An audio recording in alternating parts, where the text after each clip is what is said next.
का जब तपाकर गरम कर कर उसको घोट कर जब दूध का घी बनाया जाता है तो उसमें सुगंध भी रहती है। शिव महापुराण की कथा कहती है, भगवान शंकर का चरित्र कहता है, शिव तत्व कहता है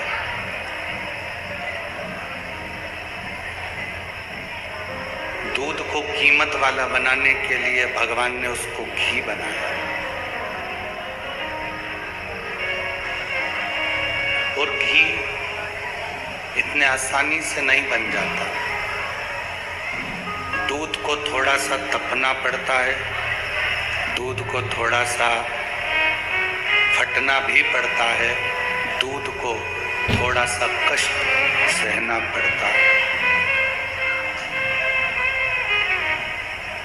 कई लोग कह देते हैं गुरुजी हम इतना भजन करते हैं, कीर्तन करते हैं, मंत्र जाप करते हैं, स्मरण करते हैं, उसके बाद भी सारा दुख हमारी जिंदगी में ही है, सारा कष्ट हमारे जीवन में ही है। देखिए, मान लो कोई व्यक्ति भगवान का भजन भी नहीं करता, कोई मंदिर में जाकर एक लोटा जल भी नहीं चढ़ाता, कोई नाम जाप भी नहीं करता,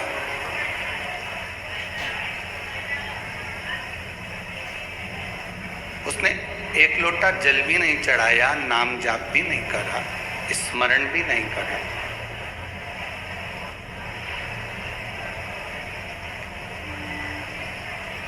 उसके बाद भी वो बड़ा सुखी है, उसको कोई कष्ट ही नहीं, वो बड़ा आनंद में। और जो रोज भगवान के मंदिर भी जा रहा है, भजन भी कर रहा है, स्मरण भी कर रहा है, कीर्तन भी कर रहा है, नाम जाप भी कर रहा है, उसके बाद भी उसकी जिंदगी में तकलीफें पीछा नहीं छोड़ रही।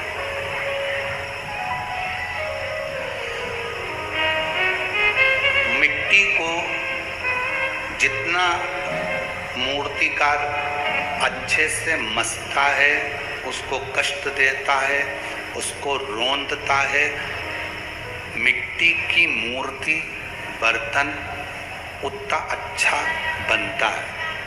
मान लो भगवान ने तुम्हारी किस्मत में थोड़ा सा दुख, थोड़ा सा कष्ट ज़्यादा लिखा है तो ये चिंता मत करना कि भगवान हमको कष्ट ज़्यादा दे रहा है। हो सकता है वो तुम्हारी मूर्ति अच्छी बनाना चाहता है, वो तुम्हें श्रेष्ठ बनाना चाहता है, वो कुछ अच्छा करना चाह रहा है, वो कुछ श्रेष्ठ करना चाहता है।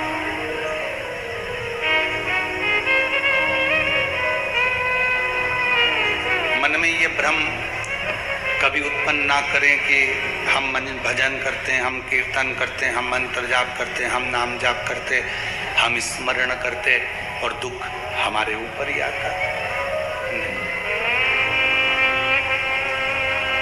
कोई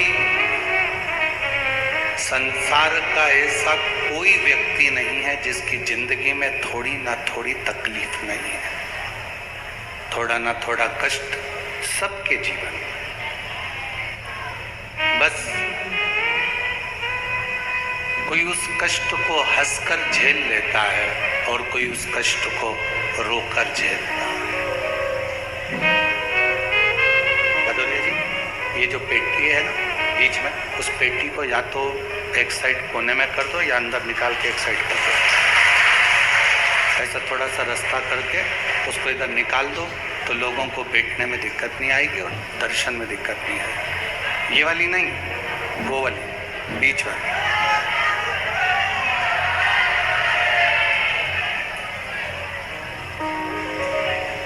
और मैंने तेरे भरोसे बाबा, तेरे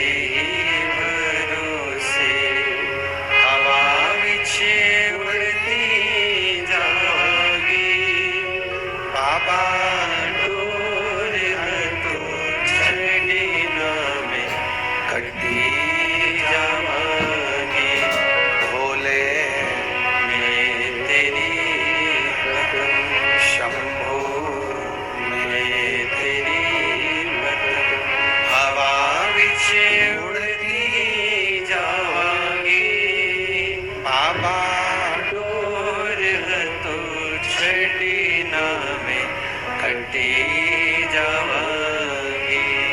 कोई जीवन में थोड़ा बहुत कष्ट, थोड़ा बहुत दुख, थोड़ी बहुत तकलीफ है, अगर आ रही है तो ये चिंता ना करें कि हम भजन करते, कीर्तन करते, मंत्र जाप करते, स्मरण करते, उसके बाद भी भगवान हमको ही दुख दे रहा है। हो सकता है कि थोड़ा कष्ट जीवन में मिल रहा हो, थोड़ा कष्ट जीवन में प्राप्त हो रहा हो, थोड़ा मंत्र जाप। मेरा आप सभी लोगों से सवाल है, सच सच बताइएगा कि लास्ट मंथ आप लोगों ने कितना ब्रोकरेज दिया है। बहुत सारे तो ऐसे लोग भी होंगे जो कैलकुलेट भी नहीं करते। आप डेली 40 से 50 रुपए पर लोड ब्रोकरेज देते हैं। जीवन में प्राप्त हो रहा हो, थोड़ा मंत्र जाप,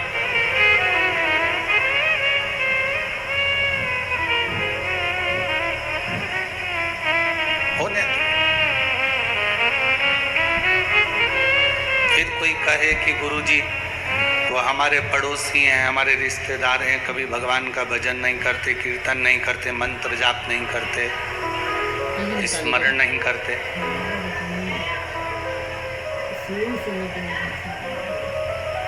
और उनके पास में सारा वैभव है, भगवान उनको ईश्वरी भी दे रहा है, धन भी दे रहा है, दौलत भी दे रहा है, संपदा भी दे रहा है।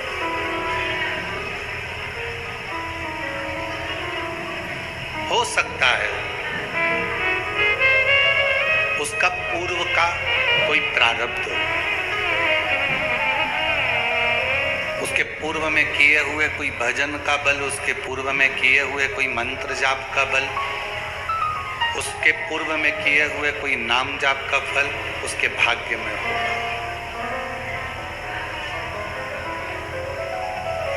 और हमें जो मिल रहा है वो भी हमारे पूर्व के प्रारब्ध का है। थोड़ा दुख ज़्यादा मिल गया, थोड़ा कष्ट ज़्यादा मिल गया, थोड़ी तकलीफें ज़्यादा मिल गई, कोई बात नहीं। और तेरा ही दिया मैंने खाया पिया है, तेरा शुक्रिया है, तेरा शुक्रिया है। मुझे भोले बाबा ने बहुत दे दिया है, तेरा शुक्रिया है, तेरा शुक्रिया है। पेट का काम है पाप करना,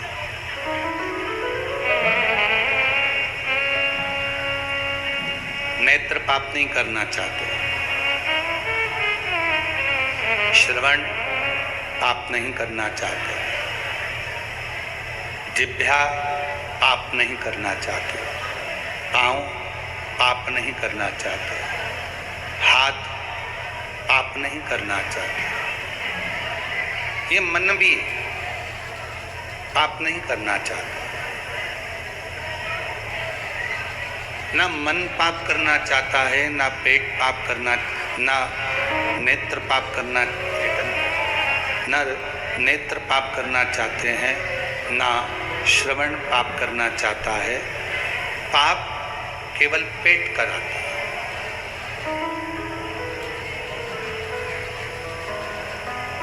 जब भूख लगती है, जब उसको लगता है कि मुझे जरूरत है, बहुत कुछ चाहिए इस पेट, तो फिर वो पाप कराने में लग जाता है, पाप कर्म करने में लग जाता है। अब पाप करा पेट ने, पाप करवाया पेट ने, पाप का बोझ कौन ढोता है? तो कहा पाप पेट कराता है और पाप के बोझ को ढोती है ये पीठ। हमारी जो पीठ है ये हमारे पाप को ढोती है। कष्ट किसको भोगना पड़ता है? इस पीठ को। काम किसको करना पड़ता है? इस पीठ को। धक्के किसको खाना पड़ता है? इस पीठ को। घर के परिवार का बोझ किसको उठाना पड़ता है? इस पीठ को। कुटुंब कबीले को किसको साथ देना पड़ता है? इस पीठ को। पाप करवाता पेट है, भोगती झेलती पीठ है, और पाप को काटता कौन कौन है? पाप को कौन कौन काटता है? तो कहा हमारी जिह्वा, हमारे नेत्र, हमारा श्रवण, हमारा स्पर्श और हमारे चरण जब अच्छी जगह पर लेकर जाते हैं, हम अच्छा दर्शन करते हैं, अच्छी कथा को सुनते हैं, अच्छी वाणी बोलते हैं, भगवान का भजन करते हैं, सत्संग सुनते हैं, धीरे धीरे जो पाप पेट ने करवाया था वो पाप धीरे धीरे समाप्त होता चला, वो धीरे धीरे समाप्त हो।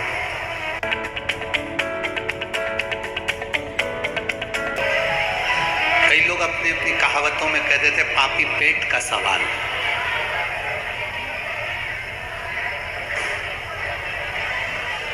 ये पापी पेट का सवाल है। कई लोग अपनी अपनी वाणियों में, अपनी अपनी भाषाओं में, अपने अपने शब्दों में, अपनी अपनी बातों में कह देते हैं कि ये पेट ने पाप किया है, पाप करवाने वाला ये पेट है। भूख लगी थोड़ा सा, बच्चों का दर्द नहीं देखा गया, भूख नहीं देखी गई, परिवार की भूख नहीं देखी गई, कुटुंब की भूख नहीं देखी गई, तो फिर पाप करवाया।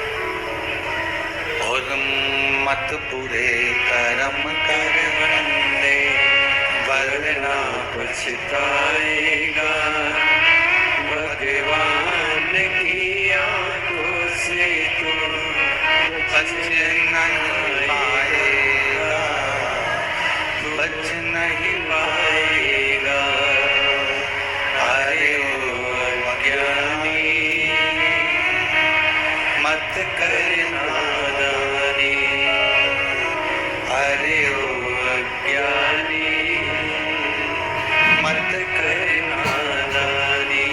तेरे कर्म का फल भी तू ही पाएगा, जैसा किया तूने तेरे आगे आएगा।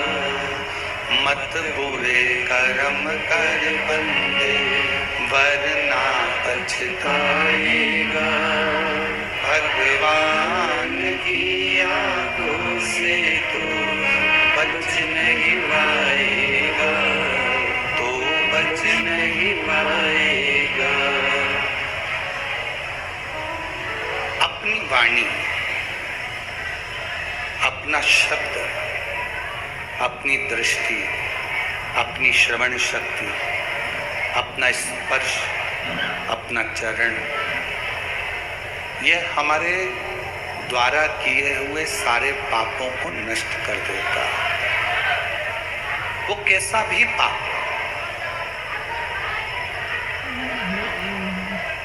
फिर कहें दूध में कोई सुगंध नहीं,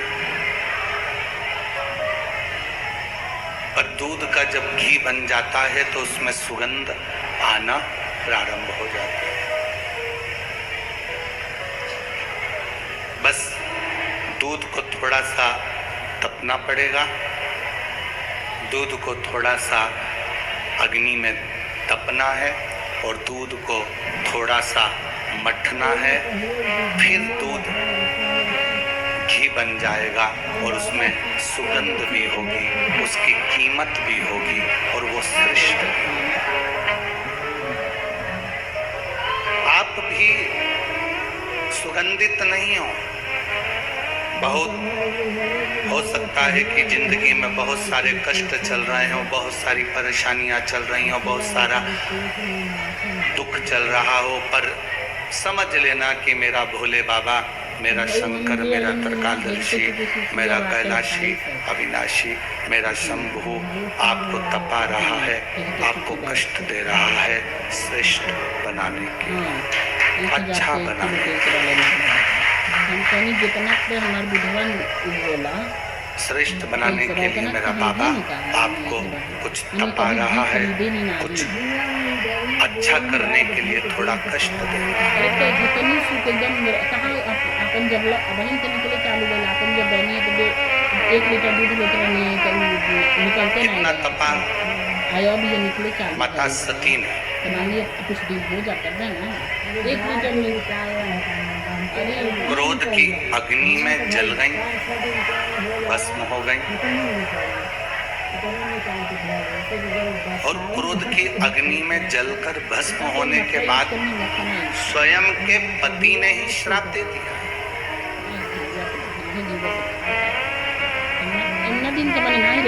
भगवान शंकर ने ही श्राप दे दिया, हे सती, एक अच्छा कार्य यज्ञ का हो रहा था और उस यज्ञ में तुमने अर्चन डाली, उसमें तुमने अर्चन दी। आप कथा सुनने के लिए आए हो, कथा श्रवण करने के लिए आए हो। ये कथा लातूर वालों की ओर से, ओसा वालों की ओर से, शिव प्रतिष्ठान की ओर से ऑनलाइन चल रही है। अब आप कथा श्रवण करने आए हो, बैठे हो, ऑनलाइन कथा चल रही है, मान लो ऑफलाइन आई भी हो, कथा सुनने के लिए कुबेरेश्वर बाबा के दरवाजे पर पहुंचे भी हो, तो ये प्रयास करना कि भगवान ने अगर हमको मौका दिया है, एक तो कुबेरेश्वर बाबा की धरा, कंकर शंकर की भूमि, दूसरा शिव महापुराण की कथा यदि आपको यहाँ मिल रही है तो प्रयास करना जहाँ जगह मिल जाए वहाँ 2 क्षण उस शब्द को अपने कानों में उतारने का प्रयास करना।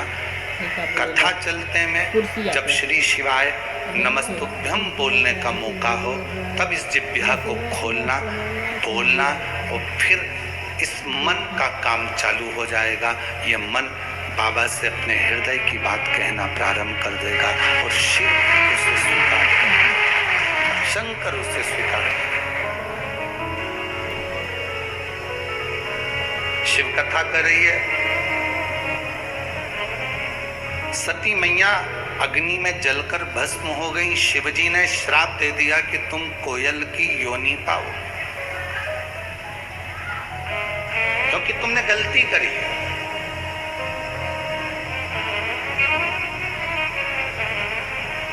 यज्ञ में विघ्न डाल दिया,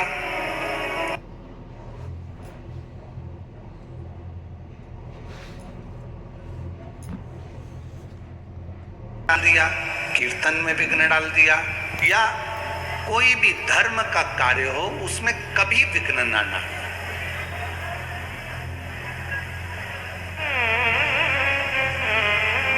मौका लगे, भगवान अगर तुमको ऐसा मौका देना, हम तो भोले बाबा से यही प्रार्थना करेंगे कि बाबा जितने लोग आस्था पे सुन रहे हैं, जितने लोग ऑनलाइन सुन रहे हैं, फेसबुक यूट्यूब पर सुन रहे हैं, जितने लोग इस कुबेरेश्वर बाबा की धरा पर श्रवण कर रहे हैं, मेरे भोले बाबा हे कुबेर भंडारी, इनके भंडार ऐसे भरना कि ये भी जिंदगी में एक बार शिव महापुराण की कथा अपने जीवन में कर।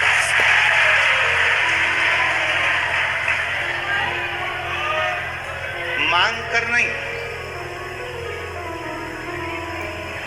कर्जा लेकर नहीं, कर्जा लेकर कभी शिव महापुराण की कथा मत करवा। महापुराण की कथा मत करवा। दूसरे पर दबाव देकर कभी शिव महापुराण की कथा मत करवा। आपके पास में नहीं है ना, हाथ जोड़ो, प्रार्थना करो, जब मेरा बाबा मुझे देगा, इस लायक बनाएगा, या मेरे परिवार को, या मेरे मोहल्ले को, या मेरे गांव को, जब मेरा बाबा खूब भंडार भर देगा, तब हम सब मिलकर बाबा की पवित्र कथा का आयोजन करा लो।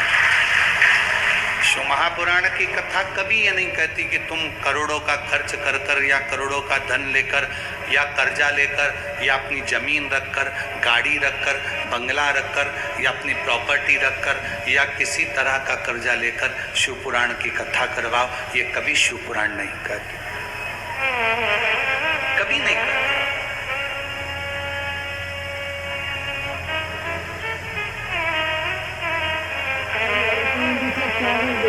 कथा करवाना है ना आपको, ये तो आओ डेली कुबेरेश्वर वाला बाबा खाता के है ना, दरवाजे बाबा पर, वाला। थोड़ी चाकरी करो, अब एक के धो दे। थोड़ी सेवा करो। भंडारे में भोजन चल रहा हो, इतने सारे लोगों को भोजन कराने का कब मौका मिलेगा, तो बाल्टी उठाओ, रोटी की, सब्जी की, खिचड़ी की, सामान की, और बाल्टी लेकर 50 लोगों को भी अगर अपने बाल्टी से भोजन परोस दिया है तो उसका भी फल तुम्हारे खाते में जरूर है।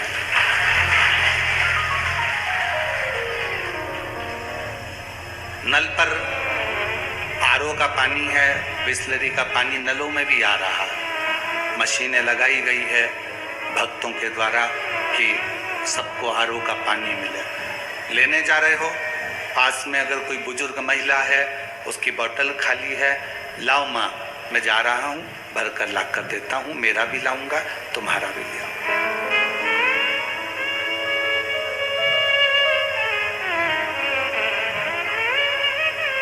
थोड़ा अपने बाप के घर पर आए हो तो थोड़ा समर्पण रखना। कुबेरेश्वर धाम आने से पहले ये सोच कर आना कि मुझे यहाँ पर झाड़ू भी लगाना है, कचरा भी उठाना है, सेवा भी करना है, और एकांत में बैठकर श्री शिवाय नमस्तुभ्यम कहते हुए बाबा को अपना दिल का बात कहना है। और फिर यहाँ से जाने के बाद मुझे 3 महीने में मेरी झोली बाबा से भरवाना है, मुझे उससे प्रार्थना है।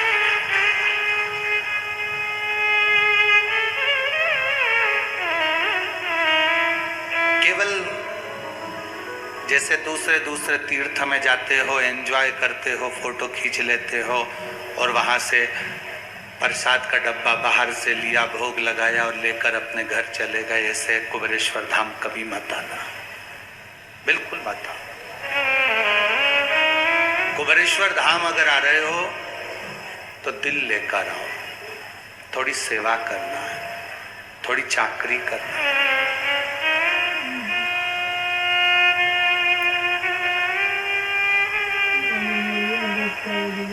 थोड़ी उससे विनती करना।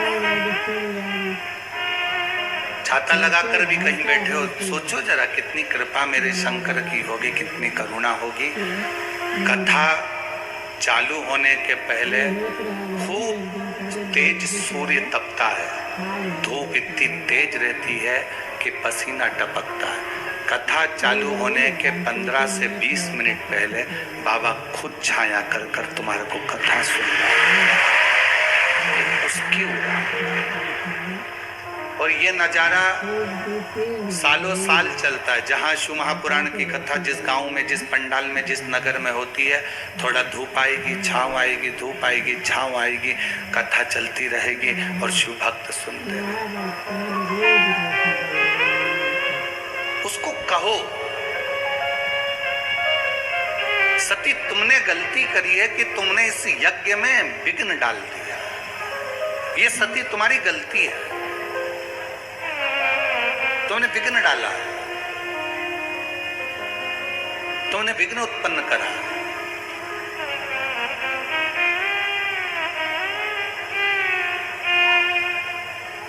पहले जब आप लोग तंग नहीं करते थे ना हमको, अभी तो आजकल आप लोग बहुत तंग करते हो, ठीक है, पर पहले आप लोग जब तंग नहीं करते थे तो हम लोग अपना कमरा छोड़कर, जब आप लोग कहीं बैठकर पेड़ों के नीचे दाल बाटी बनाते थे या मुरमुरा या मिक्सचर घर से बनाकर लेकर आते थे, चिवड़ा वगैरह, तो हम अपने कमरे से निकलकर तुम्हारे साथ बैठकर चिवड़ा भी खाते थे और दाल बाटी भी खाते थे।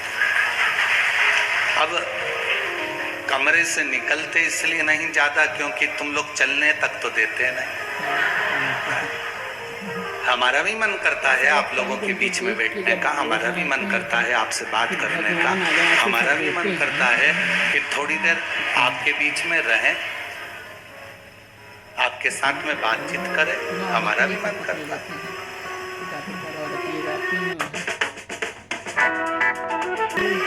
पर कोई इधर से पाँव खींचे, कोई उधर से हाथ खींचे और आप लोगों से बातचीत ही ना हो पाए, फिर कोई उधर कोई इधर।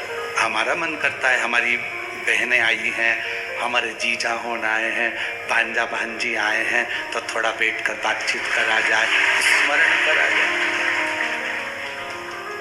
उसके आश्रित होकर चलो। सती,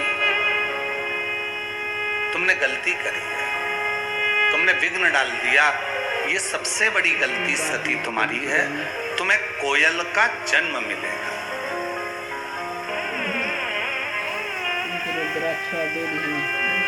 एक थोड़ा सा अभिमान, थोड़ा सा अहम, थोड़ा सा अहंकार भगवान से दूर कर देता है। सती भगवान से क्यों दूर हो गई? नहीं तो सती को तो रहना था, सती को तो शिव जी के करीब में रहना था। फिर सती शिव जी से दूरी कैसे बना ली? क्योंकि उसको अहंकार, मां सती को अभिमान आ गया था कि मैं दक्ष प्रजापति की बेटी, मेरी शादी आपके साथ हुई और आप मुझे कुंभज ऋषि के यहाँ ले जाकर कथा सुनवा रहे हो। तुम्हें तो मेरे को ले जाना था शादी के बाद घूमने के लिए, भ्रमण कराने के लिए, कहीं हिल स्टेशन, और तुम मुझे कुबेरेश्वर धाम लिया है शादी के बाद। तो ये तो सोचना पड़ेगा। तुम मुझे उज्जैन लिया है, महाकाल, तुम मुझे विश्वनाथ के यहाँ ले गए, काशी, तुम मुझे केदार सोमेश्वर के यहाँ ले गए, तुम्हें तो मुझे लेकर जाना था कहीं और।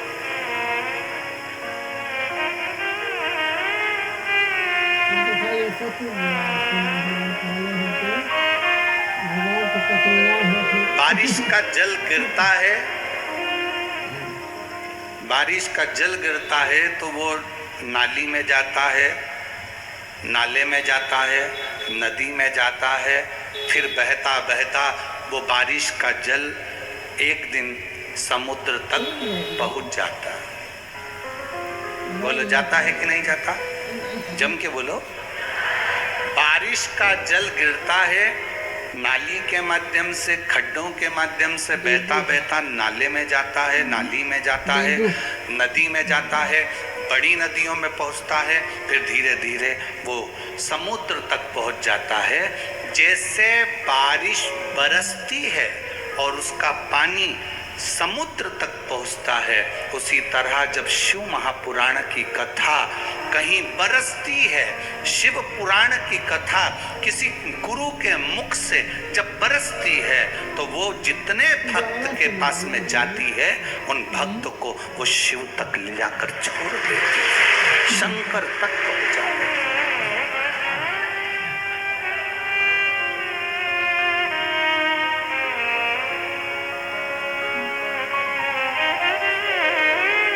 कहते हैं ना, द्वार किसी का मिले ना मिले, तेरे दर का किनारा जरूर चाहिए।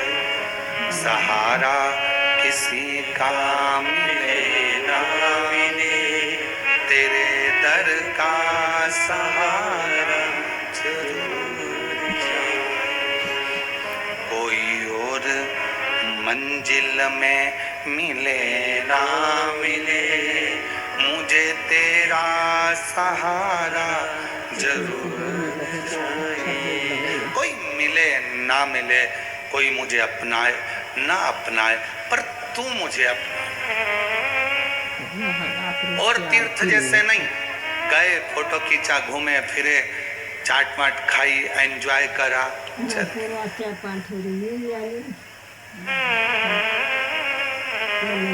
ऐसा तुम तो कुबेरेश्वर बाबा के दरवाजे पर भी आए हो ना, माना तुम्हारी जेब में बहुत माल है, तुम एसी का रूम ले सकते हो, तुम होटलों में खाना खा सकते हो, बाबा ने तुम्हारे पर्स में खूब माल दिया, मना नहीं। पर जब बाप के घर में आओ तो उसके घर की रूखी सूखी जो खिचड़ी है, जो टिक्कड़ है, जो उसके यहाँ मिल जाए, भले इतना सा पाव पाओ, माना है जेब में पैसा, तुम होटल में खा सकते हो।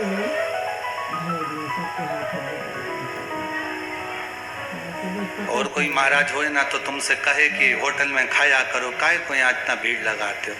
पर हमारा निवेदन है, बाप का घर है ये तुम्हारे, ये सीहोर वाले महाराज का नहीं, तुम्हारे बाप का है, तुम्हारे पिता का है। और बाप के घर आओ तो उसके घर का रोग की आपने सोचा है, आपको पता है, आपके घर आओ तो उसके घर का रोग की पाओ, कुछ पाओ थोड़ा।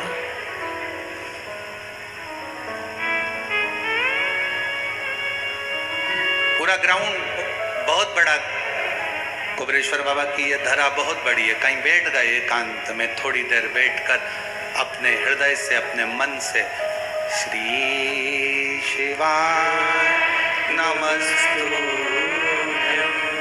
श्री शिवाय नमस्तुभ्यं, श्री शिवाय नमस्तुभ्यं, बटन जहाँ से कर रही है वहाँ से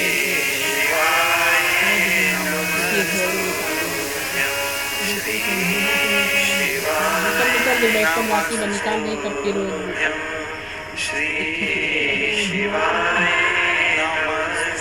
एकांत में बैठकर मंत्र जाप करते रहो, करते।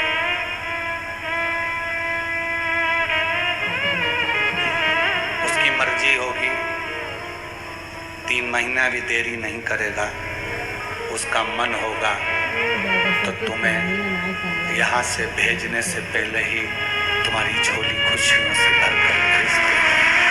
उसका मन होना चाहिए, उसका दिल होना चाहिए, उसका हृदय हो।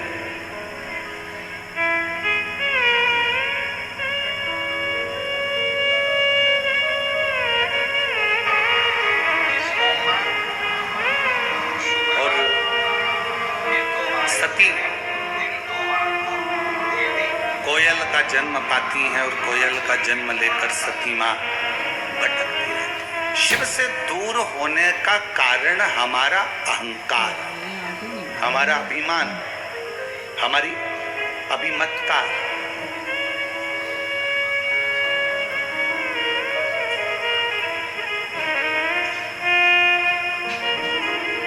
कई बार आप लोगों को कथाओं में कहते हैं, कथाओं के माध्यम से बोलने का प्रयास करते हैं। कई लोगों को हमारी बात का बुरा लगता है, बहुत सारे लोग इस बात का विरोध करते हैं कि आप क्यों बोलते हो।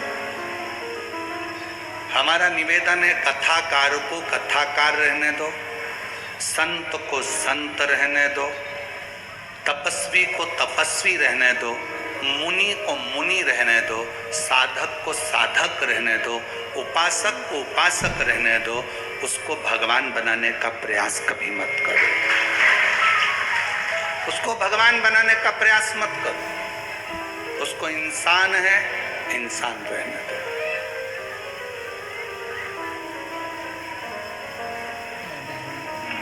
अच्छा, एक बात पूछें, आपसे उत्तर दीजिएगा।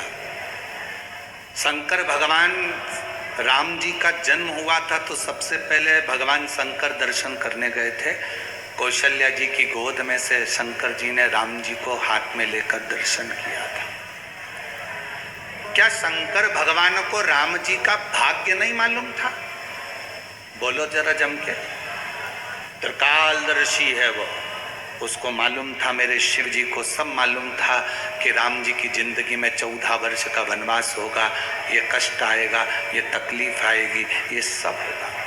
पर राम जी ने उनका भाग्य देखकर बताया कि तुम्हारी जिंदगी में ये दुख आएगा नहीं। सबसे पहले दर्शन करने भगवान शंकर गोकुल में गए और उस भजन को आप लोग भी गाते हो, श्री कृष्ण का दर्शन करने चले सदाशिव गोकुल।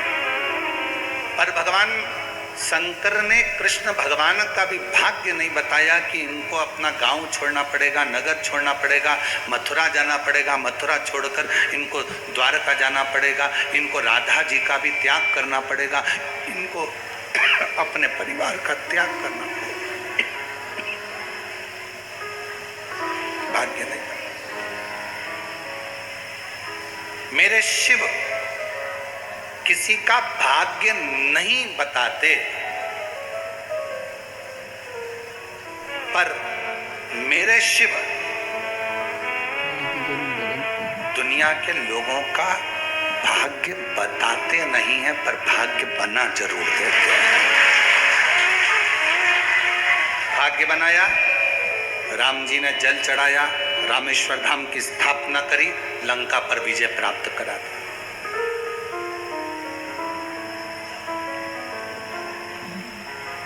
लंका का राजा बना दिया मेरे राम जी महाराज को, लंका पर विजय प्राप्त करा दी शिव जी को जल चढ़ाने से। द्वारका का राजा बना दिया मेरे द्वारकाधीश को भगवान शंकर की आराधना करने से।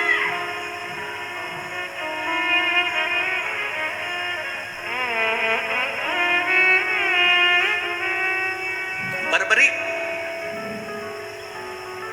जो कहते हैं कि लोग मुझे पूजेंगे नहीं, पूछेंगे नहीं, शिव जी ने कहा क्या चाहिए बर्बरिक तुझको? बर्बरिक कहता है मुझे ऐसे बाण दे दो जिस बाण को कोई काट ना सके। शंकर भगवान ने 3 बाण